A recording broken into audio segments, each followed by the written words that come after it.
Business Plan Basics, prepared for and presented at the 2014 Square One Entrepreneurship Training Program. Square One is a program of the Center for Emerging Technologies. CET is an affiliate of the Cortex Innovation Community. Square One is funded in part by the Missouri Technology Corporation. And so this is who I am, and that's my contact information. And Francis in the back, I know, has business cards for my contact information on it, and I would really encourage you to take one. I see that there are some students of mine here from some of the previous classes, the Fast Track, Kauffman Foundation Fast Track courses that the university offers. They're really new venture, growth venture, and tech venture, depending on what stage your company's in. We provide you with all kinds of fantastic information. Quite a few of those courses are free or somehow subsidized through a grant. So I just want to encourage you to do that. Take a look at that. Just a little bit about the University of Missouri Columbia program. This is called the Small Business and Technology Development Center. I'm located at 911 Washington at the T-Rex building. I work with a lot of tech companies there. I like to call them the low-hanging fruit because they're my potential clients, and I talk to them and consult with them on a one-to-one basis or a group basis about an awful lot of things, not just business startup, but business development and also international business as well. You'll see that on my business card, I've got this certification called CGBP. That's a Certified Global Business Professional. So we had to go through some rigorous training to get that certification, and so I know how to help you guys if you need to do anything from an international standpoint as well. I'm not the only person who has that certification. There's a number of us within our community that can provide that service.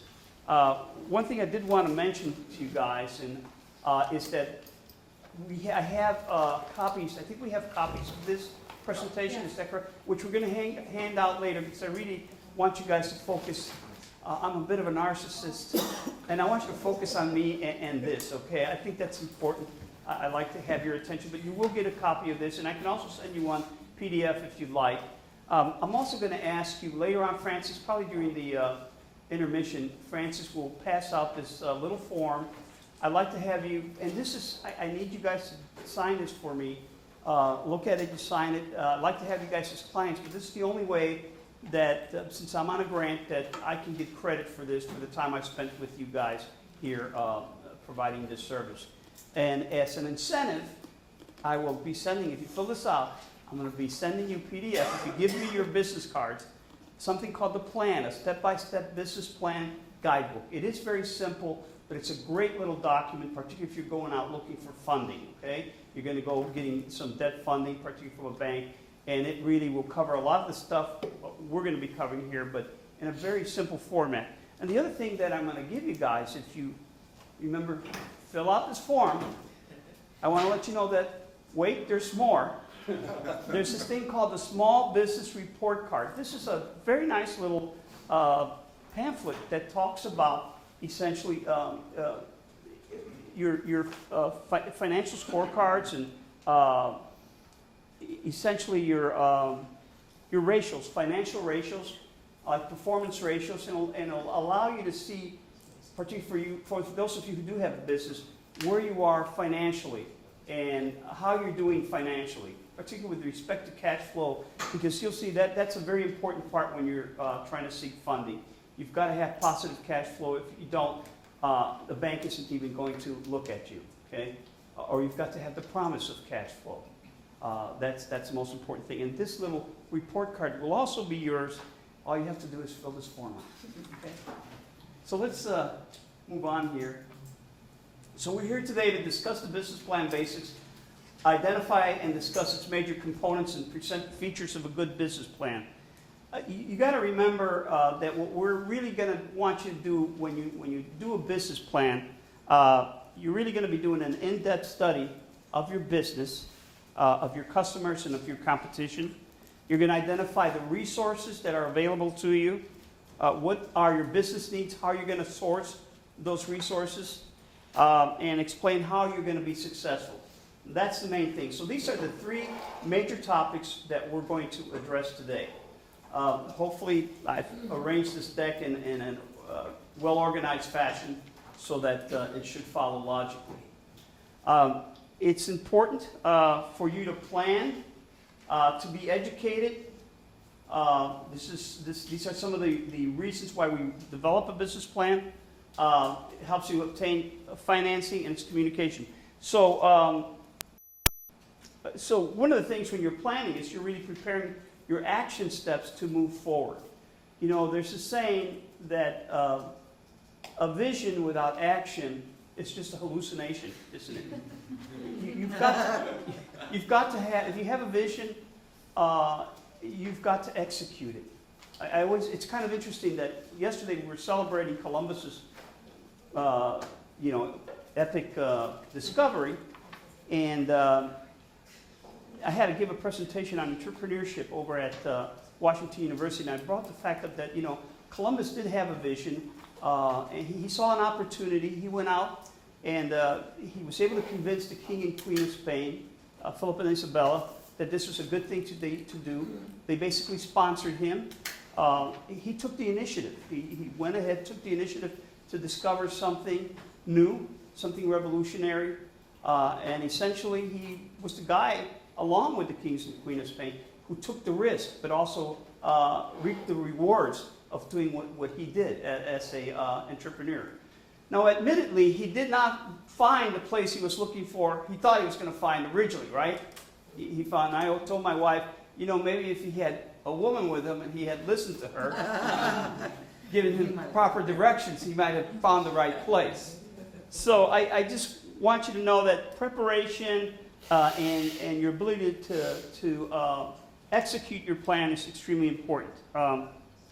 Also, you must educate yourself on all the facets of the business. You're going to have experts. You're going to have legal advice, accounting advice, HR advice, people like myself. But you need to be able to challenge these experts. Since you are the business owner, that's your responsibility. You need to be able to challenge them and try to come up with independent observations and decisions. You've got to test them. That's extremely important. Obviously, this is an important document for obtaining financing. Now, I would recommend for you all that when you develop a business plan, that you try to do it as thorough as possible. But when you go to the bank, you could probably abstract. Well, actually, there's something you call an executive summary. You could probably just go with the executive summary, because what the banks are going to want to look at is your financial statements, primarily. And we'll talk about that in a little bit. And there's really 4 financial documents that you're going to have: a personal financial statement, a balance sheet, an income statement, and a cash flow. And we, by the way, over at the center, SBDC can help you with all of this. We have a guy who's whiz at this sort of stuff. He's got a PhD, and he's fantastic at helping people put together these plans, these financial plans. Communications, it's important from a communication standpoint, because you're communicating obviously to the bankers and to your investors, as well as to your employees and your managers. You're communicating to your suppliers as well, and your customers as to what you do, So this is an important step. And of course, it's great for your operations as well, because that's what it's all about. So the next one, so it clarifies, the business plan clarifies, it formalizes, again, the mission and the vision part are in there, defines the concepts and the measures of success that you're going to want to have. It identifies the actions and the resources. It creates a timeline for your actions and resources, and it demonstrates the potential for success. Those are the major elements, I guess, of a business plan. Remember, we're just talking here, kind of giving you an overview as to why the business plan is important. And so who needs your business plan? I think we've kind of touched on this already. Business owners, lenders, investors, managers, employees, business-to-business customers, and suppliers. Okay? You don't think about it, but if you have a business plan and you share it with a supplier, and they're impressed with it, they know you're serious, number one. If they look at your financials, they know that you're going to be able to pay them. The same with business-to-business customers. They want reliability. They want to make sure that you're there when they need their supply, when they need your goods or your services that you need to provide them. Okay, your employees as well. I mean, that's who you're in part working for. That's what the business is all about. You know, I think in America we've kind of had it, to me, all wrong in the fact that we put the stockholders first and the employees kind of further down, you know. But it should be customers first, employees next, and stockholders. Because if you take care of your customers, you're going to take care of your shareholders, right? So I kind of think that to me should be the way that you should look at your business as you develop and grow. And if you take care of your customers, you're going to have revenue, you're going to have happy employees, you've got a good management team surrounding you, not necessarily people who think like you, but people who can help you, particularly in those areas where you're weak. That's extremely important. And a business plan is the document that helps you get there. Okay, so now let's talk about the elements of the business plan. A cover sheet, or basically, that's what we're talking about, something like this. Sometimes there's a letter. You need a table of contents, an executive summary. And you could either start your executive summary up front, or you could develop it after, you've developed all the other parts, okay? Your business description, which is a description of what your product and or your services, what your market is, not just your functional market, but also your geographic market. Who are your customers, competitors? I don't know why that's not there. Your management organization, that's extremely important if you're in the tech world and you're looking to, or not in the tech world, if you're looking for angel investment or venture capital investment. I know in St. Louis there's not a lot of VC, there's more angel investment opportunities. First thing they're going to want to look at is your management and organization. That's key. Who it is that you have helping you run this company. Okay? We'll get into that as well about either advisory boards or actual boards, you know. Your financials, which we've discussed very briefly, and then some supporting documents. So we're going to cover all of these parts here. I'll need my glasses pretty soon. So let's talk about the executive summary first. The executive summary usually has, and by the way, no need to probably write a lot of this stuff. You're going to have this document. A mission, a concept of what it is you're trying to do. And nowadays, they're really talking about a business model. The business model is how you're going to do what you're going to do, you know. Franchising is a business model. A subscription is a business model, you know, how you're going to charge people, for example. Those are all business models. How you're going to do what you're going to do. The concept describes what it is that you're trying to do, and they go hand in hand. What are your company objectives, which kind of goes back to the mission. What is your competitive advantage? What is the value that your company adds and brings to the customer? What is the value added? What is your value proposition? You'll hear that over and over again.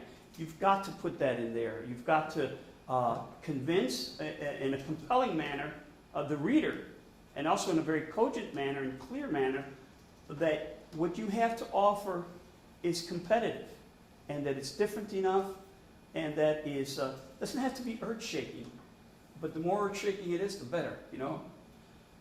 Who your customers are, who the owners are and other key people, what is your legal structure? Are you a sole proprietorship? Are you an LLC, an S Corp, a C Corp, a partnership? That's all very important. Where you're located. Do you have one location, multiple locations? All of these things should be touched upon in the business plan. And again, your financial results. That's the same thing, your financial results. Because ultimately, your bankers and your financiers are going to go directly there. You know, they're going to want to know what you do.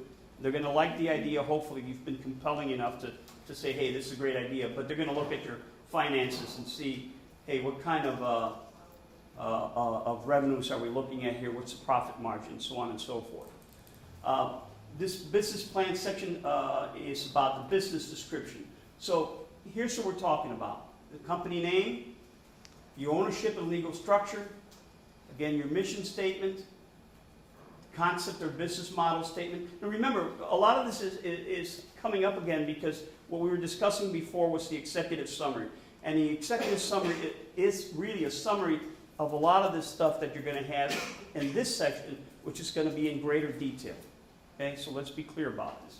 So you're going to talk a little bit about your company name, maybe a little bit of history, how you got your company, anything that's unique, who owns it, what's its legal structure, what is your vision and mission statement, so to speak, you know?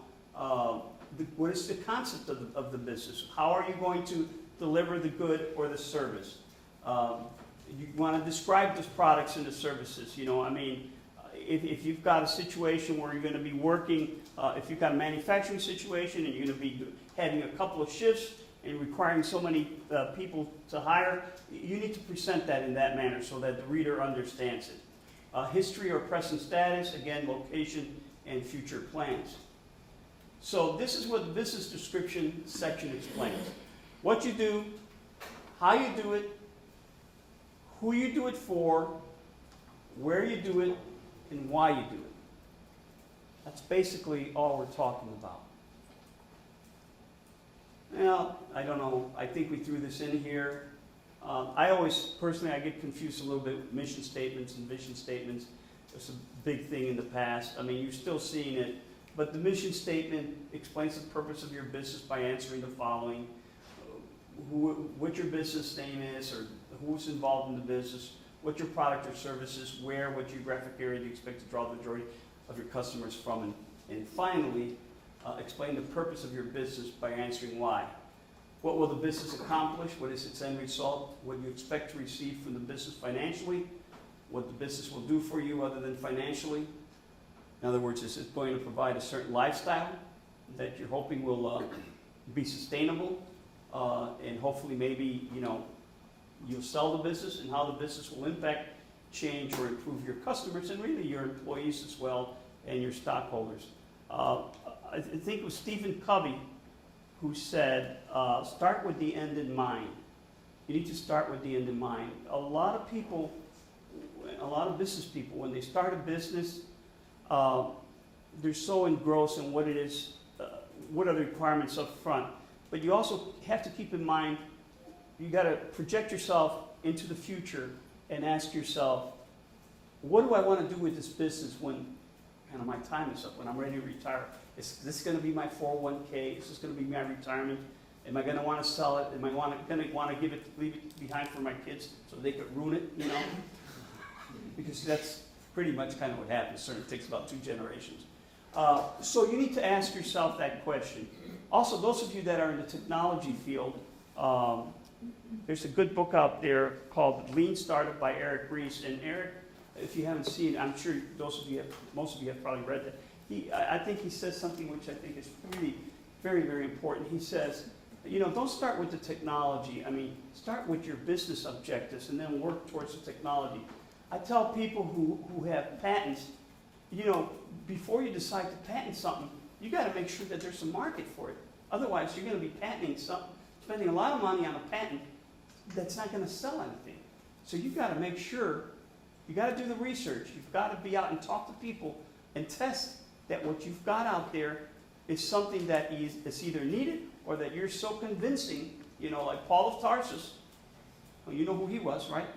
St. Paul, that this is what you need, this is what's going to change life. This is something that's needed by you, even though you may not be aware that that's what you need. So it's important to start with the end in mind. Okay, concept business model statement is another important area. Concept statement is the what, how unique is your product or service, who it is you're going to service, why. Again, a lot of these same questions. Where are you going to provide the service or the product? When are you going to do it, and how is it going to be sold? Business concept, something new. Is it something better? Is it something that reaches an underserved or new market? Or something with a unique feature? And later on, we'll talk about features and benefits as well. The business model is really, as I said, it's the how to compete. How you're going to use the resources that are going to be, that either you're going to find available or that you currently have. How you're going to structure relationships, particularly relationships with either customers, that's the interface with customers, which is usually done through pricing to a great extent, and value. and their expectation, right? Which is what you're trying to meet. But also structure relationships with your suppliers and your business-to-business customers. That's extremely important.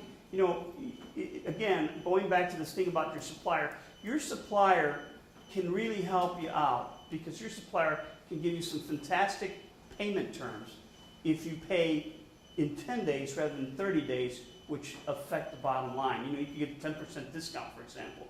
And with respect to your customers, you create loyalty with your customers simply because you're there for them, you're reliable, it's a good or a service that's of a quality that they expect. You know, you're meeting or exceeding their expectations at the price that they're willing to pay. So you create value via sustainable profits because you're in this game to make profits. Bottom line, this is what it's all about, making a profit for whatever objective you have. Maybe you want to sell the business in a few years and you want to grow that company in terms of profits, revenues, so on and so forth. Or you may want to hang on to it and leave it around for your children, grandchildren, or whomever. So, this section is the market and customer section.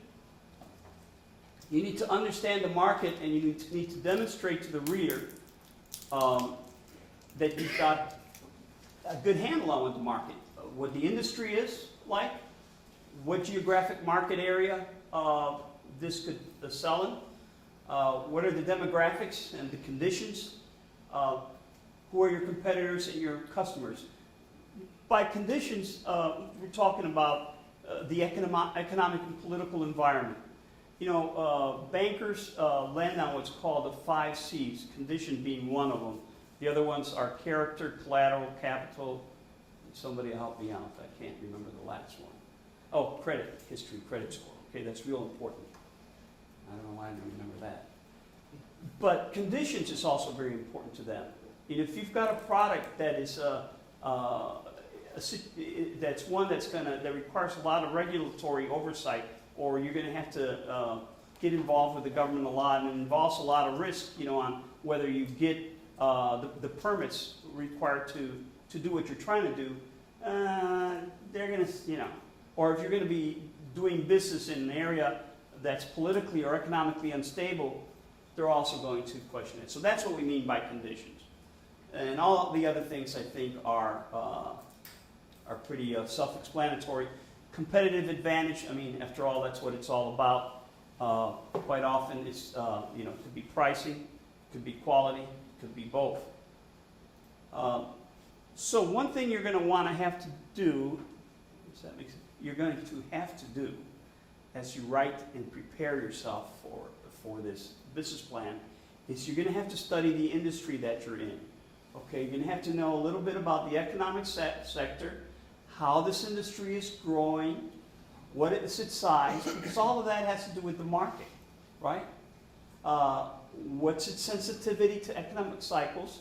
Is it a recession-proof type of business that you got or not? If it's not, you need to explain how you're going to accommodate for that, or somehow demonstrate that it's not really that significant to your bottom line, or that somehow you've prepared for that eventuality.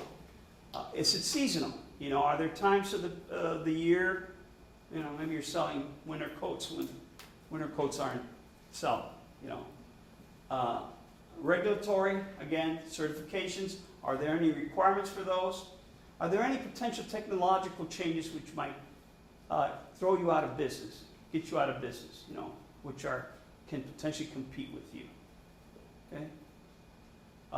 Supply and distribution channels. What are your supply and distribution channels? What relationships have you built with your suppliers? How do you plan to distribute your product?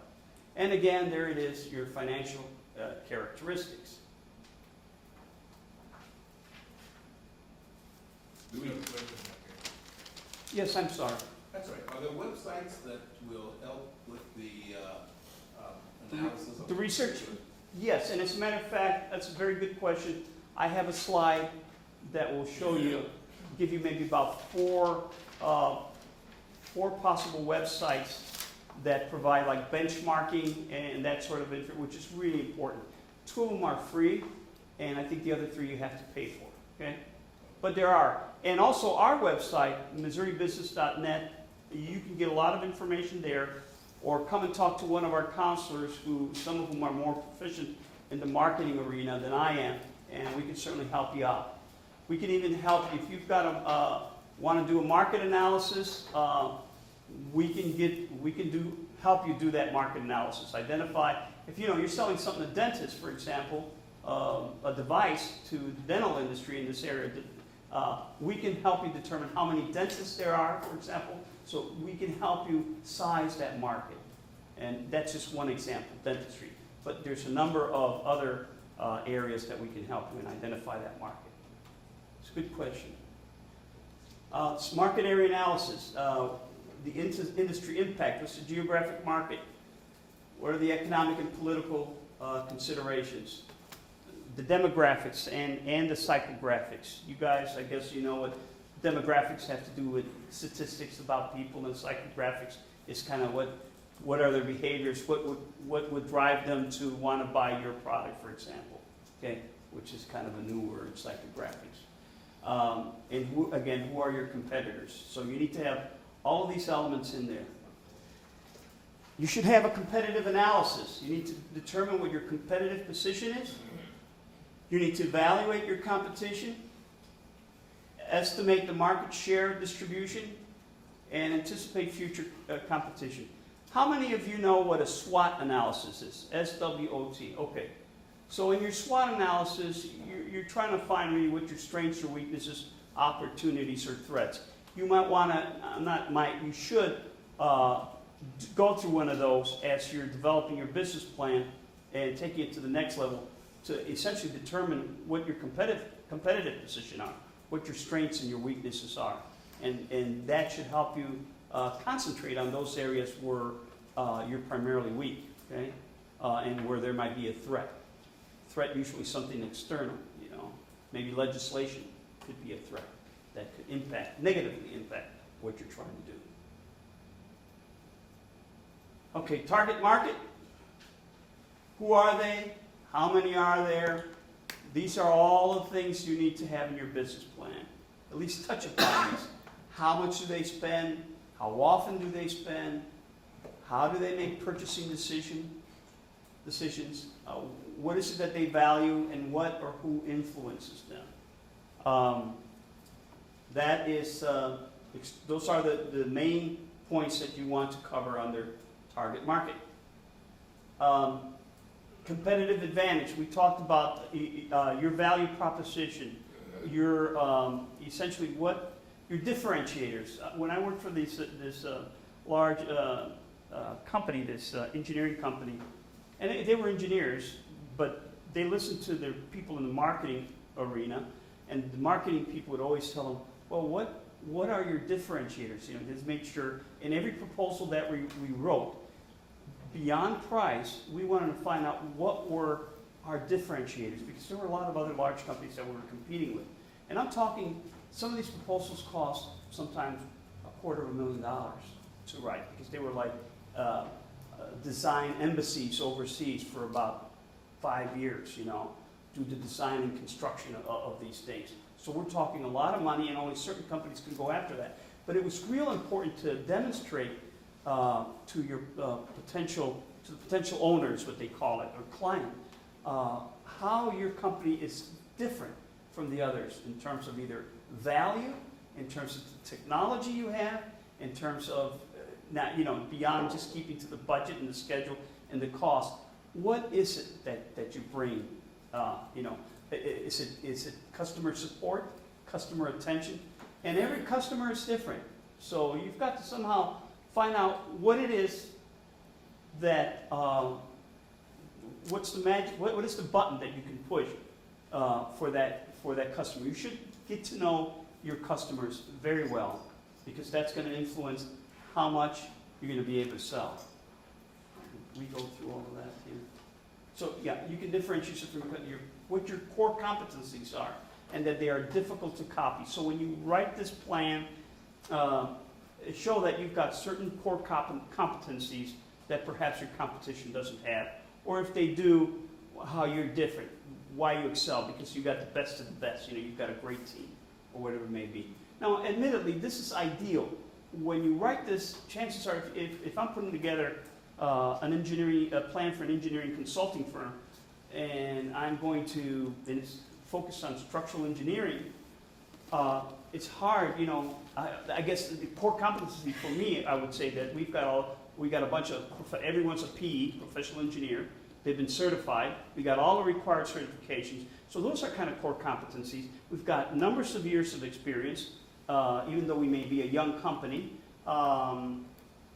that we've got all of these capabilities, that we've worked on major projects, for example. Maybe not this company, but where we came from, my team and my employees. So that's really kind of what I'm talking about here, core competencies and how you differentiate yourself. Yes? If you're basing yourself locally or regionally and there's really no competition at this point locally, Well, don't say that. But should you be focusing on the competitors that are further away? Well, it depends, and- where is your market? Are you going to be competing with is your product or service going to be in those other markets, geographic markets further away? And if they are, the answer is yes, you need to focus on They that. are on the east and west coast, Okay, they're not here, yeah. so. So, when we can talk about your business later, and by the way, any questions on that specific, but yes. And you're telling me that there's no competitors. When I talk to you later, we need There is competition. but here, it's- locally? No, Okay. no, we'll talk later. We'll talk. I think that's real important, unless you want to share now why you're saying that there are no. Tell us a little bit about what you're planning to do. Oh, they already a lot do. of the class Okay. knows, so. we So can talk I about it. always, a lot of people say, well, I'm going to open up a sandwich shop, and they think of that their competitors are Quiznos, and that their competitors are Subway and whatever, Jimmy John's. But in fact, your competitor also is McDonald's and the pizza places, because it's greater than that. Because those are other opportunities that they have, other needs that the customer has that wants to satisfy as far as food is concerned. So you've got to think broadly about it. It's not just the core competitors. It could be larger ones, secondary, okay, and tertiary. So you've got to make sure you've got that in mind. Can I answer your question? Are you to name those competitors, I guess is. Yeah, usually, yes, I'm sorry. Yes. Usually you do mention the top competitors, the ones that you think are going to be most significant competitors. And I think the ones that are lesser competitors, just state these are lesser. Obviously, there's a lot of companies out there, but you're not going to, so you're going to be competing, let's say if you're going to be competing with those companies that have a large share of the market, and you're trying to get into that and take a bite out of that market, you need to explain that and how you're going to do that and why it is that your sandwich is better than Quiznos or whatever, Maybe it's double fried or double eat, I don't know. Is that? It answers it, Okay. it answers it. Features versus benefits. Oh, I'm supposed to talk about this, sorry. So, I think we all know what features and benefits are. If General Motors or Ford or someone or car manufacturer has a car that, as an example, that is has an electric motor, that's a feature, okay? And the benefit is essentially, what value is it to the consumer? What value does that bring to the consumer? Well, helps them save gas, time and money, because they don't have to go out as frequently, and get gas and stop at Sam's or wherever it is, where the price today I found out was under $3. So those of you who have a Sam's card, you should go there. $2.78 a gallon. That's really great. So that's really the features of it. You should identify what the features are of your product or service and what the benefits are, okay, to your customer. Research. So, and I think the gentleman asked back there, he left the room. Oh, he'll be back. So you could get a lot of research through a lot of free sources, government entities, the Small Business Administration, Department of Commerce. If you're doing stuff internationally, the U.S. Trade Development, the World what? World Bank? World Bank, organizations like that can help you. There's the libraries these days, there's the internet, of course, either chambers of commerce and or trade associations. So you could get, it says paid resources, but I've gotten a lot of information from trade association reports or tools. And again, internet, there's some stuff you can pay for and get information there. And primary and secondary research services, there's a lot of secondary information out there, but if you want to, you can conduct your own research. You can test your product by doing some primary research, focus groups, that sort of stuff, questionnaires.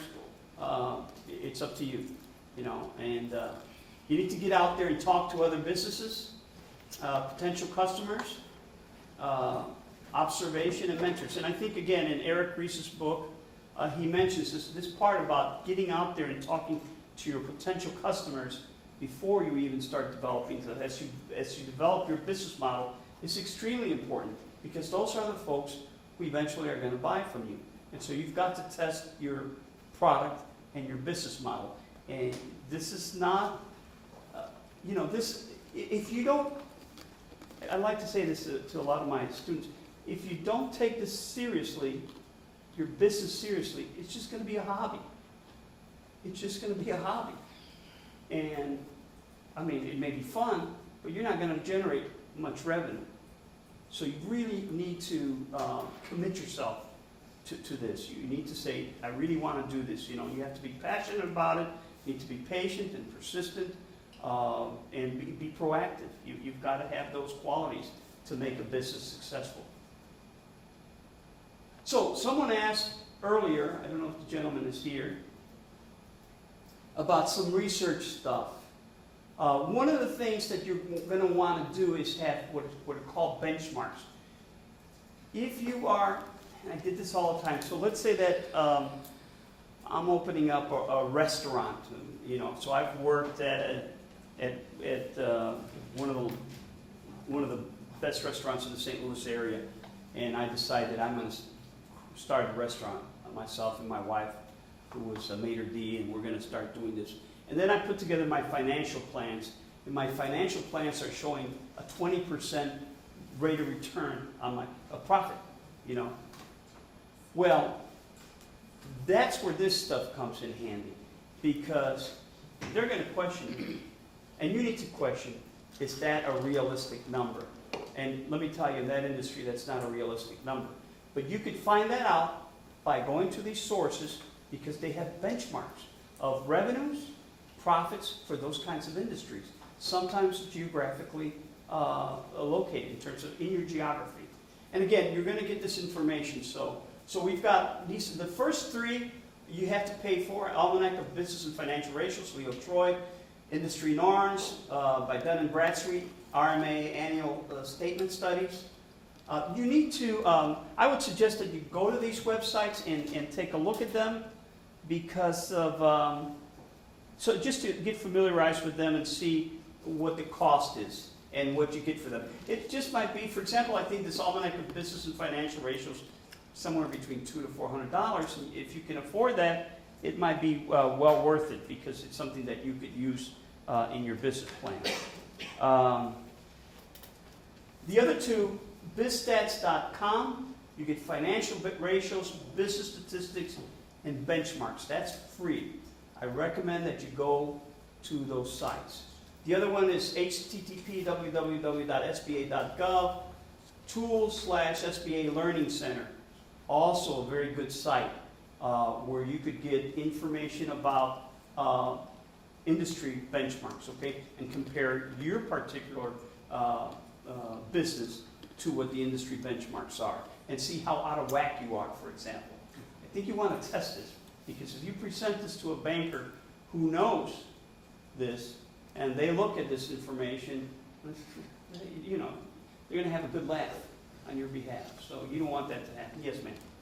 Are any of those books or reports available at the library? Yes, I believe some of these are available at the library. That's a good question. I believe that they are. I would check your local library. I bet you that the St. Louis Library has a lot of this information. A lot of these they all have a lot of this has Library of Congress stuff, so the major depositories probably should have that. I haven't used them myself, but I know, right now I'm just kind of tied to the internet. It's the easy way. I don't like going out in the rain to get a book. But yeah, that's a good question. A lot of that stuff is available at the library. Management and organization.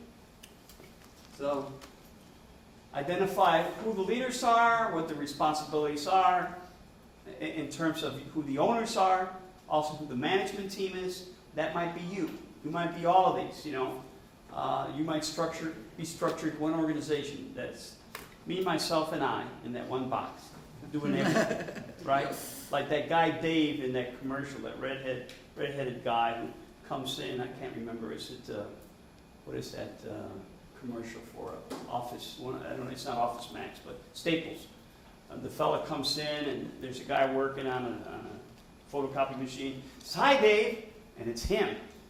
And someone else he's got a fire to put out. "Hey, Dave, I've got this. Hi, Dave." And everything is Dave, Everything is Dave. So sometimes you are the only person doing this stuff. As a matter of fact, when I had my company, I was the only person. Now, because I did not want to pay, I did not want to get involved with W-2s and that sort of stuff. I had what are called 1099 people. They were very highly qualified people. But I'm going to tell you what happened was I would get a huge contract, and since I was the seller-doer on these contracts, I'd work on this contract, and maybe it was an 18-month contract, very nice, but during that time period, I had no one doing the marketing and the sales for me. And so I suffered, eventually then I suffered. That meant that I had to, it was a $180,000 contract, and I had to pay my contract employees, and I kept a portion of that. I had to make sure that lasted me at least a year and a half, because it takes 6 months to a year in that cycle just to get your next job, And eventually got to the point for me where the health costs were so great, and I had a daughter in college. I said, I got to go out and get a job. So, and that's something, by the way, that I tell my clients quite often when they come in and they have poor credit and they're trying to get a loan or trying to develop a business. I just look at them and I say, you need to get a job. And I know it's hard to get a job, but if you can't get your credit going, if you have really poor credit, it's just very, very hard to get started, unless you've got relatives and friends who are willing to, provide you with the financing and the assets that you need to start your business. It's not impossible, but it just becomes harder. Capable management. Who's your management team? I don't know why this seems to be a little repetitive. Board of directors versus an advisory council. I serve on an advisory council for a number of smaller companies, primarily engineering and construction firms. They don't necessarily have a board of directors. They're really S-type corporations, but they do have an advisory council that comes in periodically to help them out with issues like I'm looking to buy another company in Louisville. I'm looking to expand Louisville. Should we make that decision or not? And through a process of discussion and brainstorming and trying to find out what are their goals and what is their stage in life, how old are you now? And that's real important. Are you willing? And then on the other side, on the flip side, what about the company? What are they like? What are their resources? Because when you buy another company, you're putting your culture, your company's culture, and that may be you and the way you think, into that other company. And trust me, that's a big change. It's a big change for those people who are being bought. So a lot of important issues go in there. So an advisory council can help you with that sort of information. An advisory council could help you with letting you know about programs. Just make sure you've got the right people on there, that they're people you trust, people who are qualified, people with experience, and that, again, it's about trust and relationships. Outside professional services, you should identify in your business plan who your legal team is or who your lawyers are, who your accountants are, and this little book will explain that very well as well. So what are your personnel requirements? There's an organization here called St. Louis Agency for Training and Employment called SLATE. They're a great resource, and they can help you in a way, you could look at them as kind of an extension of your company's HR. So if you're looking for qualified people to fill a position within your company, they're a good resource to have, to go to, okay? Not only that, if you're in an area where you're going to be employing people, a lot of people, there are incentives. From a training standpoint, they can help you, if you need help with training, and they've got grants that can help you train people. They won't give you the money up front, but I think eventually if you get into that program, they will pay for, I think, 80% of the training costs. That could be an important cost, an important incentive. Okay? You need to have something on personnel policies and compensation as well for your employees. You need to make sure that these are documents that are written, particularly if you've got a large enough company. Okay, financials. Let's get to this now. We're going to go through this, and there's stuff in here that talks about doing a break-even analysis. You don't have to do a break-even analysis. It's kind of good if you can, in the sense that it shows you, how much sales you have to have in order to break even, in order just enough where your profits are zero, but you're covering your costs. And that's a good analysis to do, and it's not that difficult, and we can do that for you and show you. You need to know something about what your fixed costs are and what your variable costs are. Those are essentially, in your sales, those are essentially the variables that go into the formula. But we won't concentrate on that. There's really three, so there's the three: break even, start. Okay, so startup costs, let's talk about that. Startup sources and uses of capital. You're going to need to develop a sales projection, future cash flow, profit loss, income statement, and a balance sheet. Those, obviously, those 1, 2, 3, 4, 5 sections are extremely important. You're going to want to have those. And again, we can help you develop those. And with respect to your profit and loss and your future cash flow and your balance sheet, but particularly with respect to your profit and loss, which is your income statement, you need to have that laid out for an entire year. Bankers are going to want to see a year's worth on a month-by-month basis, okay? What your revenues are, what your cost of goods are, cost of goods sold are, or your cost of services, if you've got a sales company or a company that's a service company. What your gross margin is, or gross profit. What your overhead is, essentially what you're paying yourself, rent, cars, insurance, taxes, all of that stuff, to get to your net profit, sometimes called EBITDA, earnings before taxes, depreciation, and amortization, and interest. You're going to want to do that. You're going to want to have a projection for 12 months on a month-by-month basis. And we'll show you a little bit here about how you can estimate some of those sales. And then you're going to want to have a projection for the next 2 years after that. So they're going to want to see 3 years worth of financials as far as cash flow, profit and loss, and a balance sheet. Okay? And I don't know what that, oh, look at that. It's magic. Startup cost plus the initial operating cost plus working capital is the amount. That's the amount you need, And we know what startup costs are, what you have to pay for a lawyer to do your incorporation fees, for example, a paper, anything that you need to get started, certifications that you need to have. Those are your startup costs. How much of this are you going to get from equity? Either your own or someone else who's got an ownership in the company, and how much of this are you going to get from debt?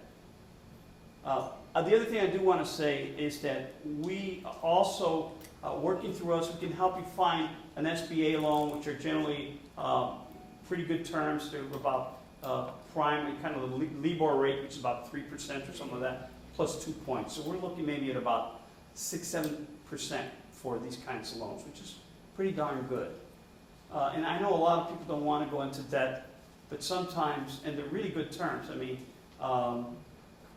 but sometimes that, it makes sense to go in that direction.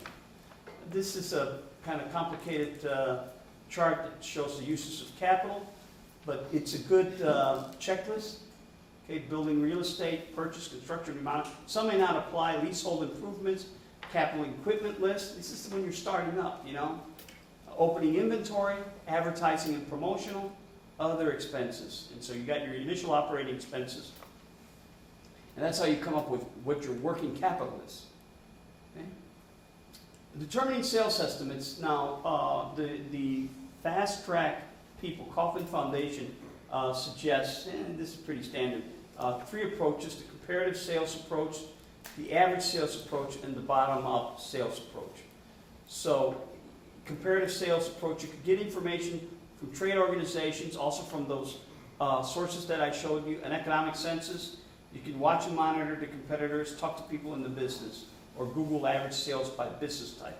What you're doing here is trying to figure out comparatively, you know, how, what are the sales in a particular market for this particular industry that you're in? What's the typical sales volume, okay? The average sales approach is quite simple. An example is if you, an average sales price of a bottle of wine is $17 times the estimated monthly sales of 793 bottles gives you roughly $14,000 a month.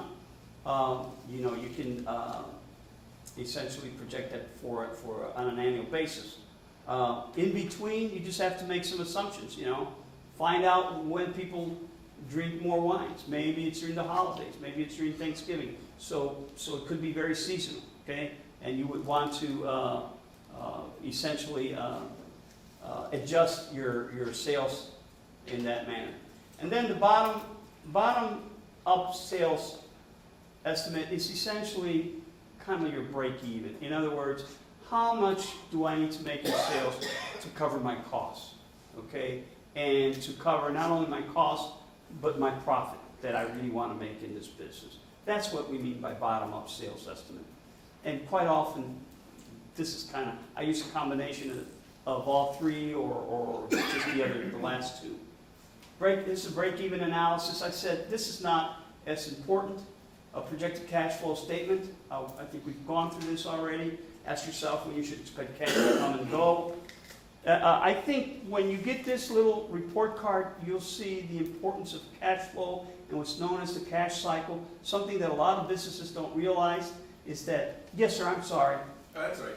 I know it's not a hard and fast rule, but what can a typical company expect to get, let's say, within 3 years of startup of the market? I mean, typically, are they looking at 1% or 3% if there is a local market? You know, that's hard to say in terms of what the typical company might be, because there are just so many large companies that, and so many different companies. So I don't think I have an answer for you. The typical, in terms of the market share, Yes. you know, that varies all over the place. I know it varies, but it seems like there ought to be a median somewhere. Oh, I'm sure there is. And if you go to, you weren't here when I showed you some of the sources. I would recommend, I recommend that you go there and take a look at them. I don't have an answer for you on that. Okay. I really don't. Yes, sir. Can I take a crack at answering the Sure. question for the gentleman? Absolutely. So, you know, a big factor is how concentrated the market is already.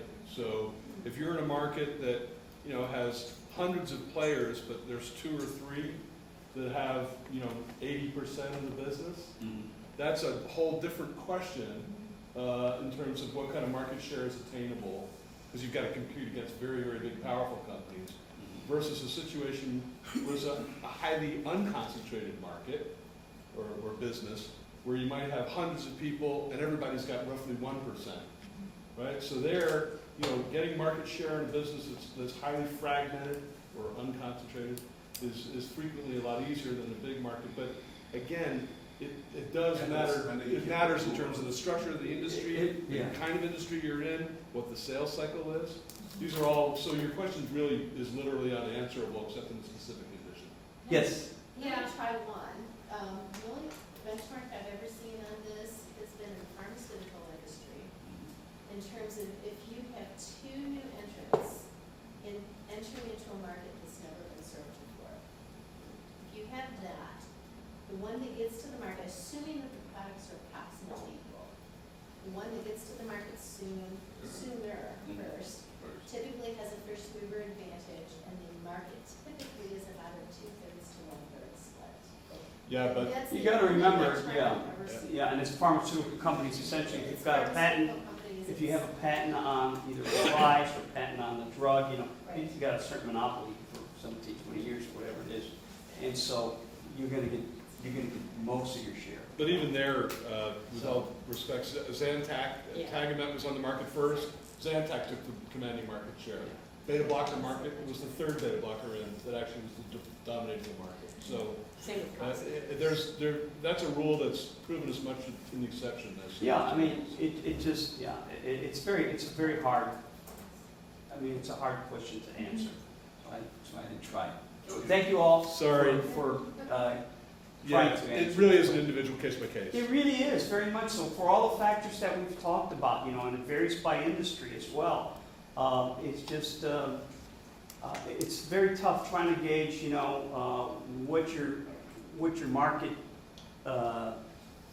share is gonna be. We just got to make one other quick point, Sure, addressing the point. So a key determinant of market share is share of voice, meaning what percentage of the marketing messages that are out there you're going to be able to command with the resources available to you. So if people spend, you know, $100 million in advertising, and you, as a new entrant, can only manage to scrape together $1 million for advertising, you're not going to get a very high market share. So if you, that's a way you can approach it quantitatively with an Yeah. analytical approach. Yeah, I mean, even if you have the best product, if you can't get market, share of voice, you could be dead in the water, because nobody Absolutely. knows you exist. Yeah. So those are all, I mean, it's. Yeah, those are all factors, and again, I don't know, go ahead, I'm sorry. You mentioned share of voice. How is that measured? With the social media, you can have what they're calling nowadays tribes, where you have several, maybe 1,000 followers, and you engage them, 70% of those. But that's not necessarily the same reach as a major corporation that broadcasts on television. Yeah, So share of how do you voice is measure very it? hard to quantify. It is an analytical approach, and depending on if you're in a local market, it might be a little easier to quantify. But you're absolutely right, it's very hard to quantify, especially if you're trying to go for global Would I and use all that different mechanisms term? of advertising are available to you. Yeah, would I use that terminology in my business plan? You could, if you can show if you can show and demonstrate that that's an important way of measuring. Yeah, Yeah, they're turning into sales. Yeah, how it Is it turns into leading to sales. sales? I mean, are sales? Here's my example. So there's a podcast I produced that reaches 172 countries with 165,000 downloads a month. We have two sponsors that are exclusive, but we haven't opened that up to more advertising reach. Now, that is a pretty significant number as far as that group of people and that reach globally, but, so I would consider that a voice. sure. But I'm not iHeartMedia, who has almost 90% of the broadcast companies around, and then there are podcasters on iTunes that, we've even been in the top 50 on iTunes, so I'm thinking that's a significant voice to be in that number, so that might be something I would want to reflect, but I don't know how, like you said, to equate that or. Yeah, how you can quantify that, because, just a number of clicks on a website don't necessarily, can have an awful lot, but that does not necessarily translate into sales. Okay, So sales is it's the sales part. If you can demonstrate how that does, based on your study, and how many you're able to reach, I think that through a comparative analysis, I think you can be convincing and demonstrate, the potential for that. She's gonna get a measurement from her two sponsors. There you go. Okay. Now, that will decrease as you add more sponsorship, but you get an idea of the traffic through to the sponsors. Find out what they've sold based on their endorsement. Gotcha. One other thing that I'm sorry, are there any, thank you very much, thank you all. Are there any other questions? Because one thing that I do want to mention, to those of you that are of Hispanic, Native American, Asian American, African American, and women, there are certifications out there that you could get.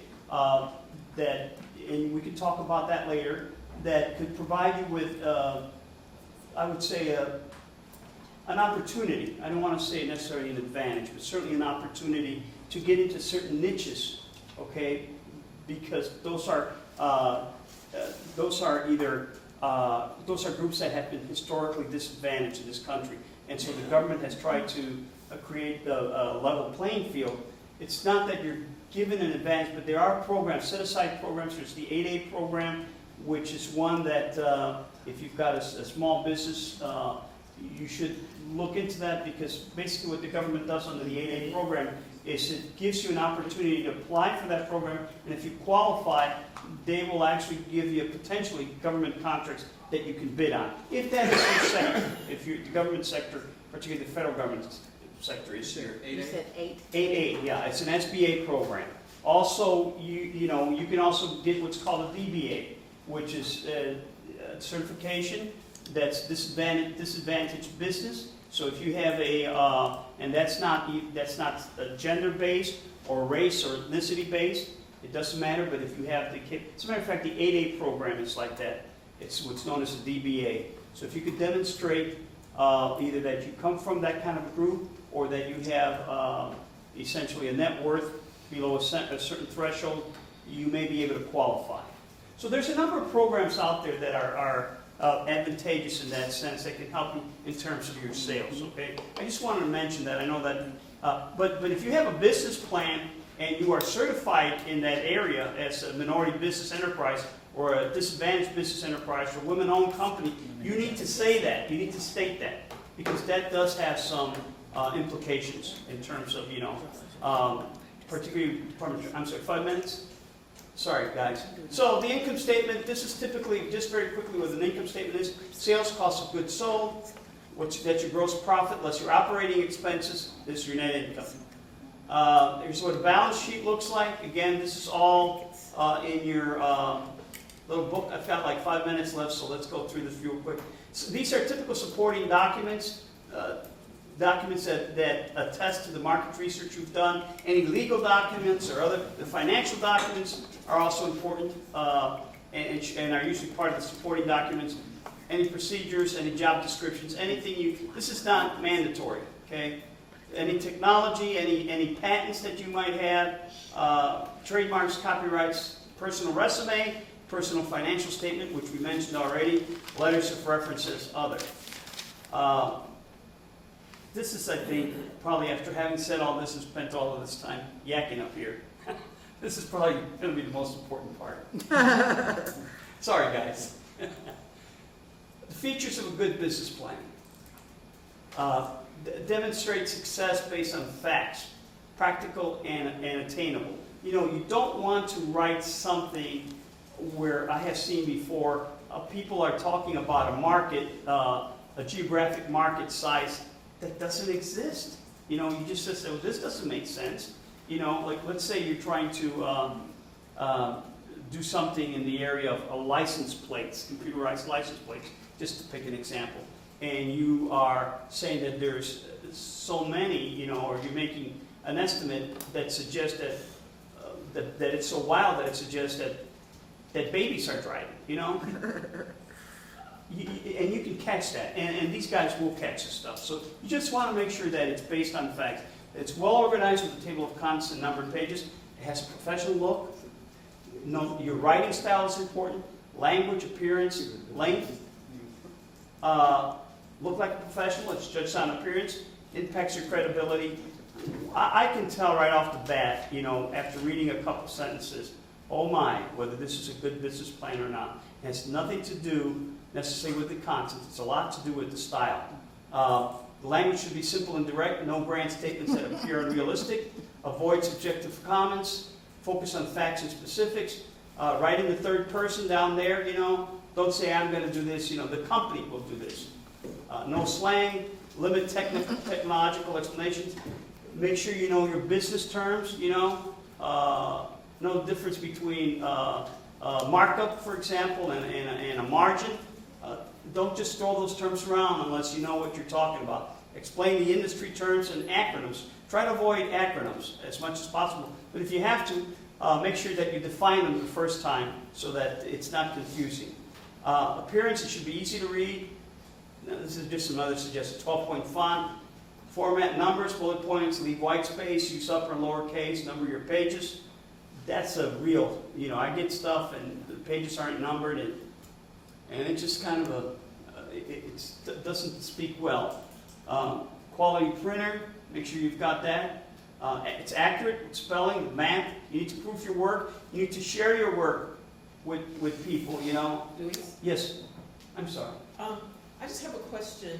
Do we have to cite, state all, when we're citing statistics or everything, do we have to source it? I think it's best that you do source it or you cite it either in an appendix or something. Yeah, that's a good question. I've seen it both ways, but I think that's important. You need to either cite it in a footnote or cite or make a statement, according to the Petroleum Industry Institute. This is what they say, how they measure the market, or whatever it may be. Okay. Is ski management experience and capable of the financial projections healthy and realistic? This is where your benchmark stuff comes in. Does the plan describe how the investors or lenders will get their money back?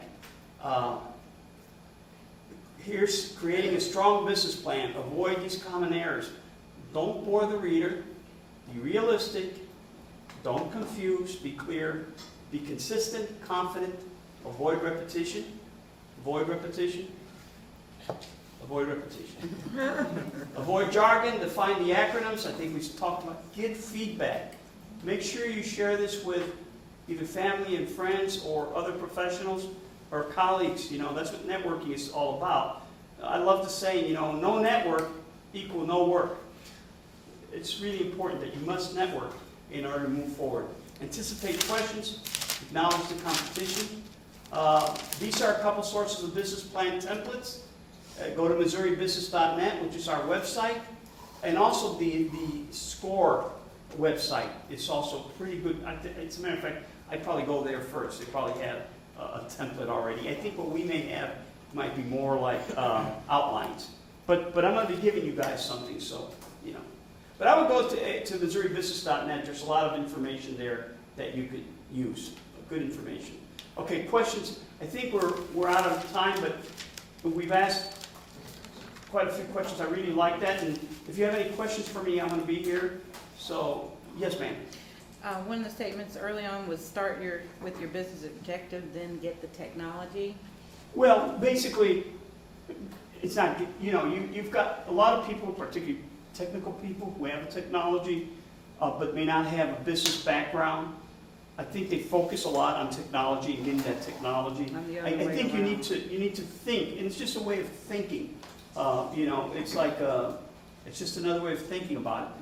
Think with your business goals first. What are you trying to get out there? Is there a market for that? Because that technology may be the greatest technology in the world, but if there's no market for it, I think that's the point I was trying to make. No, I respect that. I'm actually I need the technology to take the objective. Yes, yes. You do need a technology. I mean, it depends on what it is you're going to go into business. And do you have a technology? Is it a patented item or not, But I made that point because a lot of people who are in the technology profession focus on the technology first, which is important, but you can't lose sight of that market.